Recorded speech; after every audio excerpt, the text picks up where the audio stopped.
Hi everyone, I'm Sammy Trusena, and this is the third, uh, presentation for our Adolescence in Technology group, or better yet, info sessions. For this particular session, Max will be presenting, and go ahead. Yeah, so tonight we're going to talk about cyberbullying and teen mental health and what parents need to know. And just once again, heavy subject matter, just a little warning that we are going to talk about suicide a little bit later. Nothing too graphic. Honestly, the first presentation was the most graphic. Um, and also before I get too deep, just wanted to remind everyone again about the professional crisis resources. 90 Day is an incredible resource. They can do so many things to help you. It's 24/7, 365. It's available throughout the country. And here in Utah, we have these mobile teams that can come to you. It's 100% free, even if you do have the mobile team come out. They will have police involved if necessary, but it doesn't happen that often. Um, and then we have the HMHI warm line. That's less of a hotline and more of if you just need some emotional support. And then for the purpose of this presentation, the SafeUT app is the most important. Um, so parents should definitely know about this app, and I would definitely encourage you to have your students download it because you can use it to submit tips about bullying that's happening at school. Um, so tonight I'm going to cover the definitions of cyberbullying legally here in Utah and some other just pertinent law, and talk about some of the common problems related to cyberbullying and scenarios that come up for kids, and some more real life impact recent examples from Utah and a couple other places in the US. And then talk about what parents can do, caregivers can do to help protect um, teenagers from cyberbullying. So first of all, how would we define this? Maybe Sammy can answer, like, how would you Yeah. describe what is cyberbullying?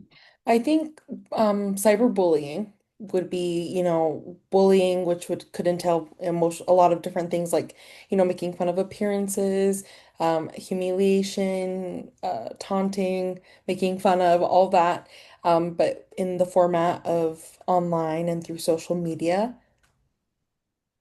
Yeah, for sure. And um, I did not realize, well, first of all, how common it is now, because obviously bullying has existed always. Um, Yeah. it's just evolved into newer forms.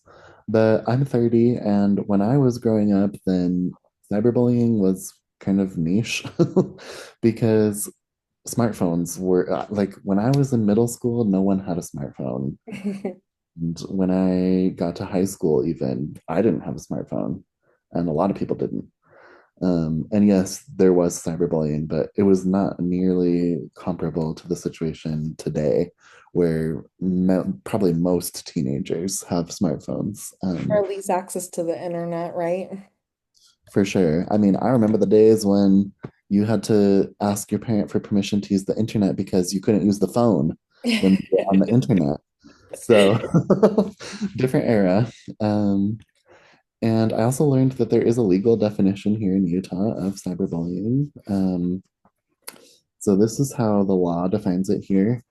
Using the internet, a cell phone, or another device to send or post a text, video, or an image with the intent or knowledge or with reckless disregard that the text, video, or image will hurt, embarrass, or threaten an individual, regardless of whether the individual directed, consented to, or acquiesced in the conduct or voluntarily accessed the electronic communication.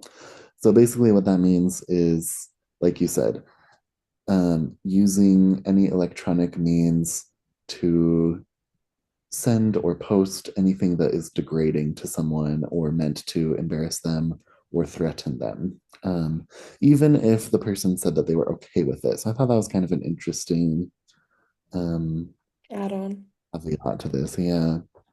Um, And so this is from the Utah Code 53G9601. And in this same law, they also define bullying. Um, and I don't know, I can't tell you why, but the definition of like school staff versus student bullying are ever so slightly different. Um, but basically, it's basically saying that students can bully each other, and sometimes staff can bully students as well, or other school employees, and that's not okay. And that it's something hostile, it interferes with the educational experience, um, maybe threatening or humiliating. And they also clarify that not everything necessarily is bullying. So some teasing, horseplay, argument, or peer conflict might not rise to the level of bullying. Bullying is usually repeatedly. So that's kind of the legal definition here is that um, it's happening more than once, or it's one single super egregious act. Um, and like ordinary discipline or correcting behavior is not bullying, and reasonable coaching is also not bullying. But I'm sure that some coaches are bullies too. Um, and the law also basically delegates to the local education agencies, aka school districts and school boards and charter schools, to make policies and implement the policies. And the law kind of outlines what's supposed to be in that policy, and it includes like defining what bullying and cyberbullying are, and the local authorities are kind of allowed to determine what they consider to be the exactly appropriate punishments and disciplinary proceedings. And the law does also include about tips can be submitted through the SafeUT app. And I think it's important for parents and students to know that although schools are required to investigate all tips, they cannot actually punish or discipline anyone based only on anonymous tips. Um, so there is like the feature and the option to report something anonymously, but I think it's just important to know that if you do that and it's only anonymous tips against an individual, then they can't actually discipline that person. So I know it's kind of scary sometimes to report not anonymously, but I would recommend it for bullying because of that reason. And then I think it's also interesting to note that bullying and cyberbullying also, it's prohibited by the law, so it is like illegal in Utah, but it's not specifically criminalized. However, cyber stalking is specifically criminalized at the federal level. Uh, Oh, so But the law also here in Utah does specifically state that you can seek other forms of legal redress, meaning civil lawsuits or criminal charges related to incidents of bullying under other laws. So I'll give a couple examples of that later, but basically, like bullying itself is not like a criminal charge that someone can get, but things that people might be doing as part of bullying can result in charges. Um, so hopefully that makes sense. So cyberbullying is actually quite common. Um, I'll show some stats in a second, but I found this really great resource that I would recommend for anyone who's interested in this subject, whether a caregiver or a social worker like us or a school staff or teacher. This website has incredible stuff, the Cyberbullying Research Center. And it was founded by two law professors who have been researching this stuff for decades now. And they have tons of great stuff on here. But research over the year, and there's tons and tons of cyberbullying research now in 2026 um, that's out there because it's been a problem for decades now. But all this research has linked cyberbullying to a host of problems for teens specifically, um, including depression, anxiety, low self esteem, family problems, academic problems, skipping school, violence at school, as well as suicidal ideation and attempts. Um, so obviously bad. No one likes to be bullied. It feels awful. And cyberbullying is the same as in person in that sense. But in a way, it's more dangerous because it can happen at any time and it can happen anonymously. Um, so while it might not be as physically dangerous as like old school, like playground bullying, um, it has some pretty unique challenges. And here's just an example of one of many academic journal articles talking about cyberbullying, this one specifically relating it to adolescent suicide. Um, and in this one, the authors pointed out some pretty interesting stats from the CDC. I believe, I don't remember the exact years, but the article was published 2023. And the CDC had found that 14.9% of adolescents report that they've been cyberbullied, and 13.6% of adolescents have made a serious suicide attempt. And there's been enough overlap of the two that um, some people have even coined this term cyberbullicide to describe the overlap. But here's some interesting data from the Cyberbullying Research Center. So they've done tons of surveys with quite a few adolescents. They've also done surveys of adults and surveys in other countries. But this is just their nationally representative samples of US 13 to 17-year-olds. So this dark blue line is how many people report being victims of cyberbullying. And you can see just from 2016 to 2025, it's doubled. And then the light blue line is teens that admitted to being aggressors and actually committing cyberbullying, which has tripled since 2016. So it's a lot. And it's kind of hard to collect like super accurate data on this because not everything gets reported. And, it's kind of like shameful and scary and embarrassing.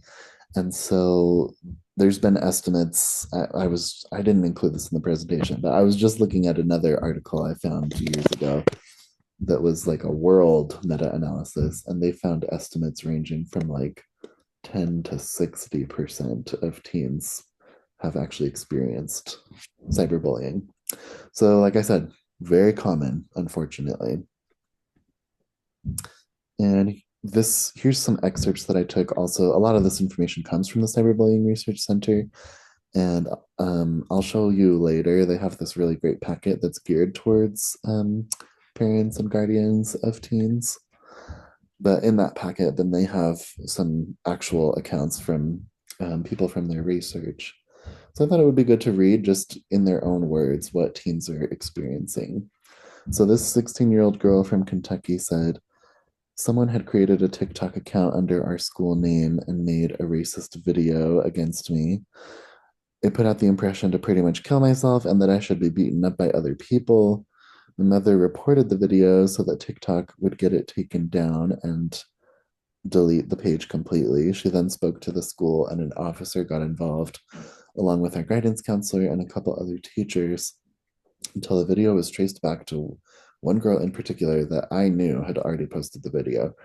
I was afraid that people were going to take it seriously and I was going to get hurt or beat up, or God only knows, when I went back to school.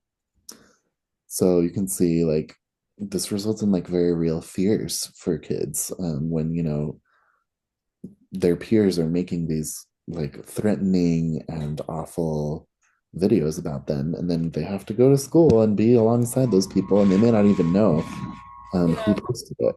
And I think with that being said, what sometimes people will say the difference between bullying and cyberbullying is the physical aspect of it, but even that in the cyberbullying realm, it's kind of the same thing, especially according to like what this person has says, is that it can kind of lead to any sort of physical, consequences as well. Right. And like, not even all in-person bullying is physical either, right? I mean, this type of shaming, blaming, people that it's also omnipresent. But in a way, it's kind of scary that, people can be publicly shaming you in this platform that everyone else can see, and you might not even know who's shaming you. Hmm. So that just creates this atmosphere of oppression at school that's scary. And then from this 16-year-old boy in Pennsylvania, he said, the last time I experienced cyberbullying was during high school when I posted a piece of my artwork on Instagram. At first, the comments were supportive, but then a few anonymous accounts began leaving cruel remarks, calling my work trash and mocking the way I drew faces. It started with one person, but soon others joined in.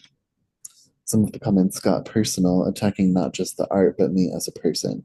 At first, I tried to ignore it, but it really got under my skin. I felt embarrassed, exposed, and kind of powerless. And I was like tearing up when I read that earlier because I was like, oh my God, this is so awful. This kid's just trying to share their artwork, and, those personal attacks can really hurt. And that type of shit sticks with you for a long time. Like that kid's probably going to remember that forever. So really sad. And then here's some more real life impact. Um, so I was trying to look for some more like local stories about this, and I found quite a few. Actually, before I delve into them, though, I feel like I should talk about my own experience last year as an intern at a middle school. Um, well, maybe I'll describe that in a second because there was a local story that reminded me of that. Um, So yeah, this article from 2024 was talking about how basically for years and years now, like police have been doing, and other people have been doing like safety presentations in schools to warn parents and kids about, like sexual predation that happens through online means. Back when I was a child, it was chat rooms. Don't use chat rooms, don't meet up with someone from a chat room. That was like very I have vivid memories of presentations like that back when I was a kid. But this article is basically saying it's not just online predators now, but also like cyberbullying and defamation of character. So a few things from that story. They highlighted a problem that I didn't even think of, that it's not bullying, it's not illegal, but it's very creepy, which is photos of kids lifted from social media get posted to websites that also host child sexual abuse material. So the kids are fully clothed, but it's alongside illegal, disturbing imagery of like, sexual contexts of children, nude children and stuff. So I just thought that was disturbing. And the people in the story basically said, we can't really do much about that. Um, so that's another good reason to be very, very careful about what you do with your personal likeness or imagery and what your children do. Because, yeah, another reason to keep social media accounts private if you're going to post pictures of yourself. And then, yeah, this is the one that reminded me of the middle school I was at. So they said in Highland, Lone Peak Police back in February 2024, or 2023, I think it was, or sorry, yeah, 2024. They began investigating an Instagram account that is soliciting users to post things in an anonymous format. This has turned into a platform to bully and slander others, according to court documents. Both students and teachers at Lone Peak High School have been the subject of vulgar posts and bullying. And that account ended up being taken down due to police involvement, but it was kind of unclear if any charges were eventually brought against anyone. But what I saw at the middle school last year was these Instagram accounts are extremely common.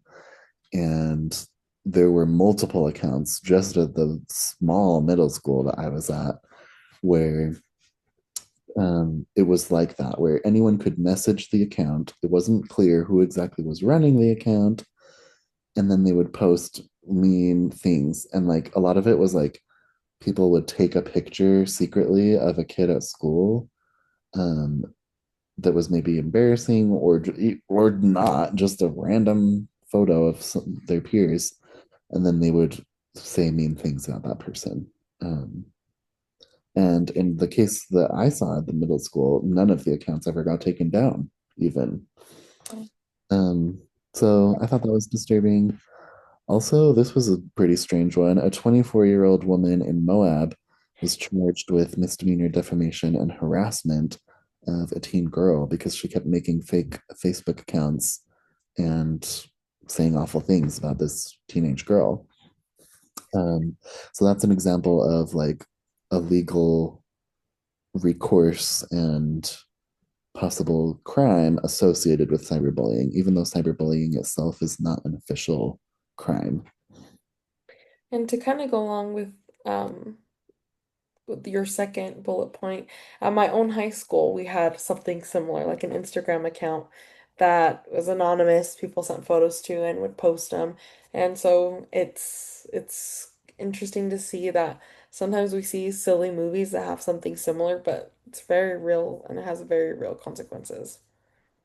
Absolutely. And that was kind of a wake up call for me last year at the middle school because I had no idea. Like, I honestly, I didn't even know that teenagers still used Instagram. I thought that was passe. But so, yeah, it's very real. And it's probably at every goddamn school at this point. So, this one was really crazy. You may have heard of this story, but this was the case of a very prominent adult cyberbullying a child. So in February 2024, there was a member of the Utah State Board of Education named Natalie Klein, and she made a gross Facebook post implying that a specific high school girl student on a girls' basketball team was transgender and should not be allowed on the team. And a bunch of her of Klein's followers on Facebook posted vile comments and threats, and about half a day later, she did delete the post and post an apology. However, Granite School District, which is the district where the student was, said that they had to provide security for her due to the threats and enormous amount of attention that was being focused on her. Um, and in reality, she was not even transgender. But it's not okay regardless of whether the person's trans or not, obviously. And this later that month, the Utah State Board of Education, and I think also the state legislature, formally censured Natalie Klein and called for her to resign, stating that they had a whole report that found that her conduct violated numerous board policies. And they said, yes, you are cyberbullying a child. And it's particularly egregious because, the State Board of Education is supposed to be looking out for our children and protecting them and helping them and help them have a good educational experience in Utah. So, pretty awful. And what's really crazy is she didn't even resign and they didn't impeach her, so she didn't have to. But 2 months later, in April 2024, she failed to secure the Republican Party's nomination for reelection. So luckily, she was not reelected. But I did think it was kind of crazy that they didn't impeach her. And also, I think 3 years before this happened, they formally disciplined her for some other thing. I don't remember what it was. And that was the first time the Utah State Board of Education has ever disciplined one of their own members. So it's kind of like, okay, this is kind of strike two against her. Like, anyways. And the girl's parents responded in an opinion piece in the Salt Lake Tribune. Here's what they said. I thought this was pretty powerful and depressing. Miss Klein did the very thing we teach our children not to do in terms of bullying, mocking, and spreading rumors and gossip about others. Miss Klein did the very thing we teach our children not to do. She blasted social media without fact checking, which ultimately led to a barrage of hateful and despicable comments that were directed at our daughter that lasted for more than 16 hours. It was one of the most painful things we've had to endure as we read comment after comment of their unwarranted judgment, ignorance, and hate by adults and parents who were hiding behind their computers, bullying our child. Many parents teach their children that there are consequences to their actions. Ms. Klein targeted a child, a student in a Utah school district. She blatantly harmed a member of the population she's supposed to support and protect.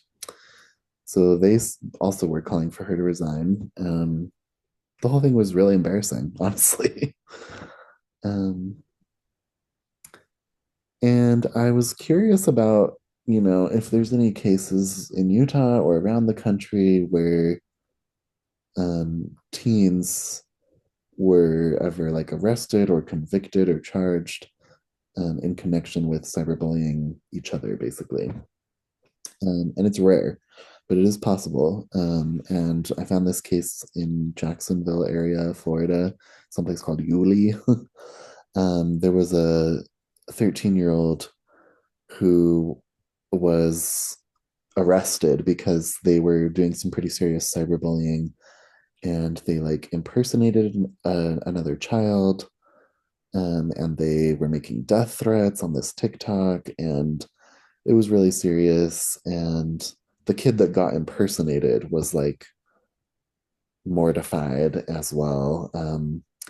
And so the kid behind the account actually did get arrested, and charged with like something. It was something about making death threats through electronic media or something.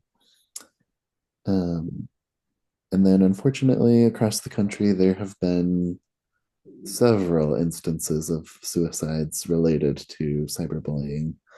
So, this one I found a news story about this 15-year-old boy named Nate Braunstein, who was a student at a prestigious private school in Chicago.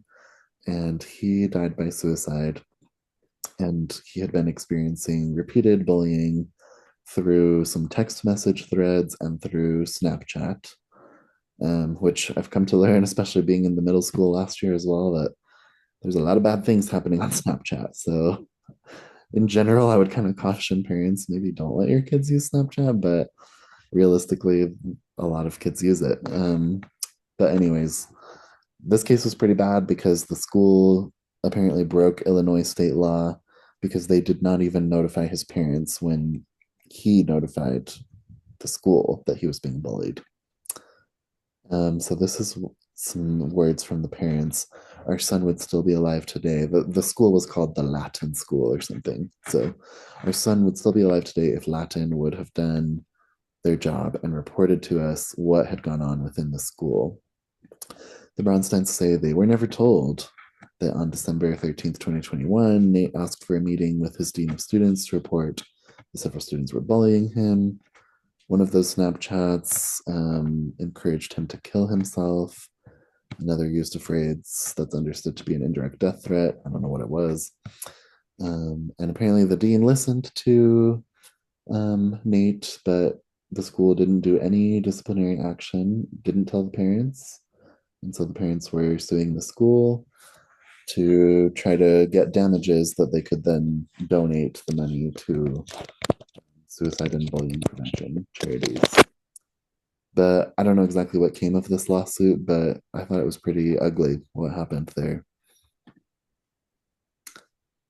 So, what can you do about all this? um, I think some of the most important things for preventing cyberbullying is to teach kids basic online safety, which, it's changed since the days of don't go on chat rooms and don't meet up with strangers. But some of the most basic and easy things to do are just make all social media accounts private, not public. So especially if, there's pictures of your kid being shared, whether by you or by them, you definitely want that to be restricted to just people I would say. But even then, there's a risk. I'd say consider never posting your location. Don't post stuff like, oh, hey, I'm going to be at this concert at this time, or, at this place at this time, or I'm here now, because that can be dangerous. So if you are going to post your location, only do it after you're no longer there. Like, oh, I went to this concert and it was awesome. Um, and yeah, just be really careful about what you share. Don't share too much personal information, like definitely no addresses or, I would even discourage you from saying, oh, I go to this school. Just just limit as much as you can. And then as we talked about in our last presentation about sexting, make sure your kids know, do not take nude photos or semi-nude photos. Do not share them. because as Sammy explained in our last presentation, those images are illegal, even if it's just teens sharing them with each other. And you never know what's going to happen with those images in the future. So do not do that. When you're an adult, you can make your own bad decisions, right? But just make sure that kids know that that's really dangerous and really risky. And I think a good way to approach this with kids too is um, it's important to talk about it. I think an easy way to start the conversation is maybe ask your kid, hey, have any of your friends experienced cyberbullying? Because they might be more willing to talk about that than themselves. And then you can kind of shift it to, well, what about you? And then some cyberbullying.org has a lot of really good specific recommendations. I'll actually show some in a second. But they talk about creating, an environment of trust and safety in your relationship with your kid. Um, Not covertly surveilling everything that they do, right? So there are various software options to keep an eye on what your kid is doing on their phone and computer. And those can be really useful and valuable tools for parents. Um, but based on all the research that they've done, they recommend that should be kind of your last resort. And also, if you do it, make sure that your kid knows that you're doing it because you want your kid to trust you and be able to tell you when something bad happens. And if you're secretly spying on your kid, then they're not going to trust you. Um, so I just thought that was good information to know and consider. Um, and as we've seen in some of these news stories, local law enforcement can help in a lot of these situations. So if things are getting out of hand, first of all, I would say start with the school, because a lot of this is usually happening between peers. So report through Safe UT, report to the principal, see what they can do. If that's not working, report to local law enforcement, or if it's something serious, if it's imminent danger, of course, call 911. And if it's of a sexual nature, if it's child sexual exploitation, then the National Center for Missing and Exploited Children, you should report it to them, and they are involved with the FBI and stuff, and they have a cyber tip line. So, but I would say that that's an and with law enforcement because if Yeah. you report it to them, it's not 100% guaranteed that something's going to come of it, right? So I would report it to local law enforcement as well as this national resource. So yeah, and here's the main references that I used for this presentation. And then I am going to briefly share one of the documents from, let me pull it up real quick. So this is from the Cyberbullying Research Center. Can you see that okay? Yeah, we can. So you can download this PDF on their website. It's updated in 2026. It's very current information. This is geared towards parents. It's just about how to identify, prevent, and respond. And they have lots of great information in here, lots of links, lots of resources. Um, it's pretty great stuff. But the thing I wanted to highlight on here is, um, yeah, just what they say about the role of parents and caregivers. So yeah, like I said, they talk about make sure your child feels safe and actually is safe, first of all. Um, and if they talk about being cyberbullied, believe them and show that you support them unconditionally, um, and that you want the cyberbullying to stop, which is probably exactly what your kid wants, right? And that you don't want their life to become any harder. And I think kids can be hesitant to report bullying because they fear retaliation and they don't want their life to become harder and messier. So it is kind of delicate, but I would say I like this suggestion of work together and agree upon something that your kid and you can both think is appropriate. Um, and they also they actually have a whole list on their website of common social media platforms and ways to report to them. Um, so and they talk about, like I said, meet with a school administrator or a teacher. Usually, at least in Utah schools, the principal and like assistant principal are in charge of addressing bullying, at least in my experience in the Salt Lake area. Um, and yeah, you can even work with internet service providers, cell service providers, or like social media platforms to help investigate and remove like bullying content. So I thought that was good to know. And yeah, on their website they have a whole list that makes it really easy to know like how to report stuff. Um, but yeah, I mean it is kind of the parents' responsibility to educate kids about what is appropriate to do and not do online. So I think it's good to just have those conversations and start to explore that together. And I liked how they recommended, like when kids are young and little, then I like how they're using kind of this old school term of cyberspace. Um, just like doing it together with your kid, using the internet together and modeling for them the, appropriate behaviors and stuff to do online. And yeah, like they said, spying should be the last resort. And they should know that you're able to see and have some degree of control over some of their online activities, which I think is appropriate. Because, yeah, they basically said if you're spying, it conveys distrust and it might encourage more and more covert behaviors. And what else is on here? Lots of great stuff here.